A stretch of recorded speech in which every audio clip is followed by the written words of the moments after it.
ভারতের বিরুদ্ধে অ্যাকশনে যাওয়ার পূর্ণ স্বাধীনতা পেল পাকিস্তানের সশস্ত্র বাহিনী। দেশটির প্রধানমন্ত্রী শাহবাজ শরীফের সভাপতিত্বে আজ বুধবার ইসলামাবাদে পাকিস্তানের জাতীয় নিরাপত্তা কমিটির বৈঠক হয়। বৈঠকে ভারতকে সমুচিত জবাব দিতে সেনাবাহিনীকে সম্পূর্ণ স্বাধীনতা দেওয়া হয়েছে। পাকিস্তানের ন্যাশনাল সিকিউরিটি কাউন্সিলের বিবৃতিতে বলা হয়, ভারত ইচ্ছাকৃত বেসামরিক এলাকা, মসজিদ ও বাসস্থান লক্ষ্য করে হামলা চালিয়েছে। এটি যুদ্ধাপরাধের শামিল।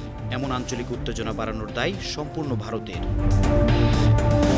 জাতিসংঘ সনদের ৫১ নম্বর ধারা তুলে ধরে পাকিস্তান বলেছে, আত্মরক্ষার জন্য প্রতিক্রিয়া জানানোর অধিকার তাদের আছে, আর সেই অধিকার প্রয়োগে সামরিক বাহিনী এখন সম্পূর্ণভাবে স্বাধীন। এই উত্তেজনার পেছনে রয়েছে পেহেলগাঁওয়ের সেই রক্তাক্ত হামলা। গেল ২২ এপ্রিল ভারত শাসিত কাশ্মীরে জঙ্গি হামলায় ২৬ জন নিহত হন। দোষারোপের তীর ছোড়া হয় পাকিস্তানের দিকে। শুরু হয় দুদেশের উত্তেজনা। তবে ইসলামাবাদ শুরু থেকেই সেই অভিযোগ অস্বীকার করছে।